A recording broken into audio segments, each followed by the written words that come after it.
So round one of the 2023 AFL season has just concluded, and what a round it was. It had a few unbelievable moments, including a hanger from Himmelberg and a beautiful goal from Chad Wingard. But today I will be summarising 3 things I liked from round one and 3 things I didn't like. So just a short and sharp video today, but hope you guys enjoy these ones, and if you want to see more of these, make sure to leave a comment down below. So let's just get straight into it now. So the first thing I loved was Collingwood, and to be specific, I loved their midfield. Over the off-season, we obviously added Tom Mitchell, and gee, what an exciting player he is going to be in our team. He fits right in. Him and DeGoey, their ability to get it out of the centre is just unreal. I just want to summarise here that Tom Mitchell, in his first game for Collingwood, 21 disposals and 2 goals. Now, he wasn't the ball magnet he always is, but gee, that is a solid first game for Collingwood. Another player I want to point out is Jordan DeGoey.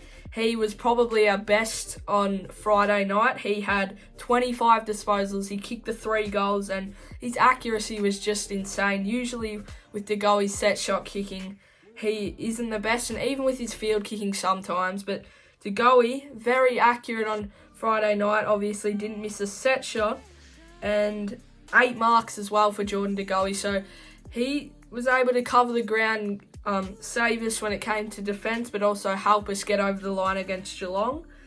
Scott Pendlebury, 27 disposals and a goal. Scott Pendlebury still says he has a few seasons left in him, and why not?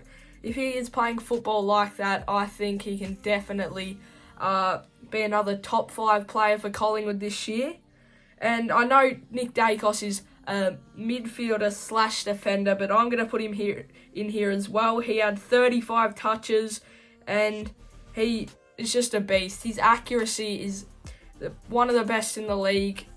He doesn't miss a target with his kicks, and he really helped us get the chain through the centre on Friday night. So, yeah, to start off with my first thing I liked in round one, I've got Collingwood's midfield. The first thing I disliked was Carlton's finish. Now, not particularly their final quarter, their final 5 to 10 minutes.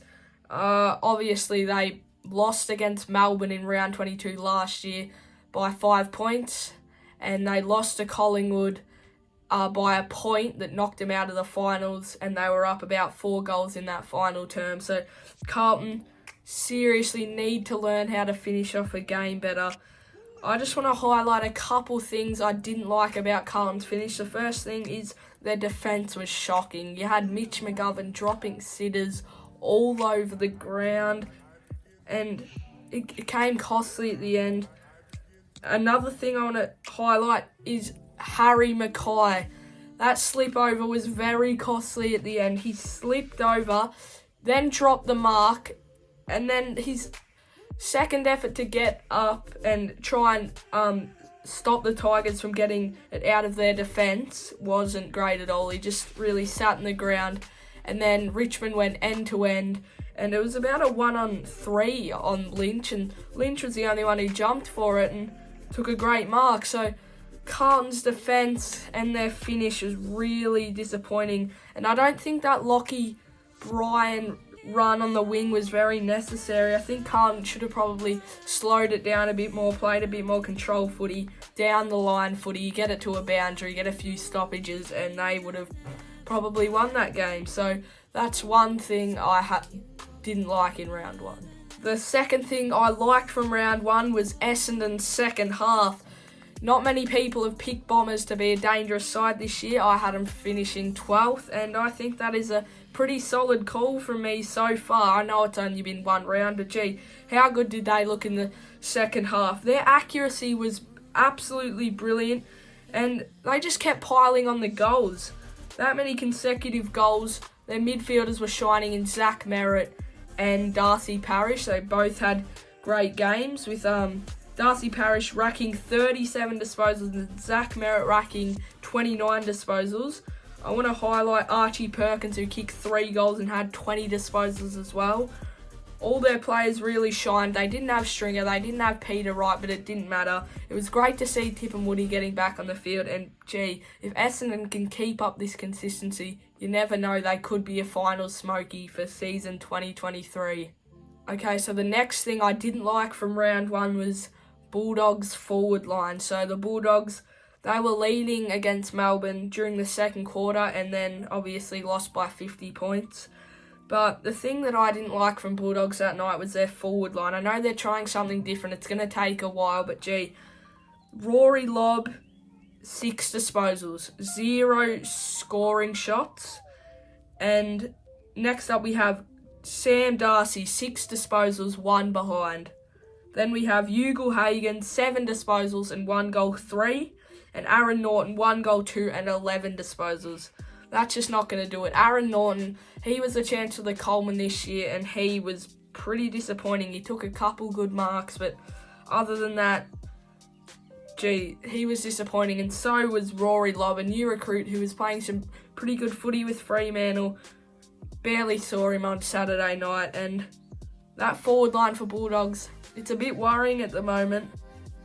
Maybe they've gone too tall. They might have to take one of those players out the side, and I'd say Sam Darcy might have to maybe go in a defensive role or a ruck role or something like that. But gee, it was worrying signs for the Bulldogs, and I'm not sure how their forward line will pan out for them towards the end of the season. Okay, so next up we have the final thing I really liked from round one, and this was Port Adelaide's new recruits in Junior Rioli and Jason Horne-Francis. Starting off with Junior Rioli, he played a half-forward sort of role, and he ended up kicking 3 goals and had 16 disposals. His first half was fantastic. He took a hanger, whether or not it was a mark, kicked a brilliant goal, and he just looked dangerous. I think it's one of the best games I've seen Junior Rioli play, and he's going to look to be a gun. He really fills in the spot of Robbie Gray and even Stephen Motlop, you could say. And the next player I have is Jason Horne-Francis, who obviously probably had his best game of his career. He had 25 disposals. He was winning the clearances, especially in that third quarter. He was all over Brisbane's midfield. He kicked a goal, whether or not it was meant, it managed to sail through, and if he can keep that up, Jason Horne-Francis, I can see Port Adelaide making finals this year, especially at the Adelaide Oval. They look to be dominant, and those 2 new recruits really help lift Port Adelaide's side, because I was thinking it was looking a little dull, but with these 2 new recruits, Port Adelaide can really shine this year, and I think I may have underestimated them, but we'll have to see going into the future. Okay, for the final thing I disliked in round one, it was Fremantle's fourth quarter. Now, Fremantle didn't score a goal in that final term against St Kilda, and they conceded 4 goals. And it was pretty much due to lazy defence. Now, there was times where the ball would just sneak out the back, or a player would get it handballed out for St Kilda, for example, the Mason Wood goal, and Fremantle would just be standing there watching. It looked way too easy. Fremantle looked slow in their defence.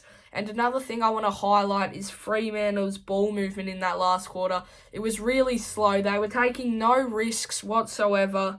It just looked like they were just going to get it inside 50 and St Kilda would get it straight out. So, Fremantle, a worrying sign early, and St Kilda, well, they had a great game. That's another thing I probably could have put on the love list, but only 3 each for today. And I hope you guys enjoyed this video. If you want to see more of these, make sure to leave a like and a comment below. Chuck a sub as well, because we're on our way to 1K, and hopefully you guys can get us there quicker. So leave a like, subscribe, and we'll see you guys soon. Cheers.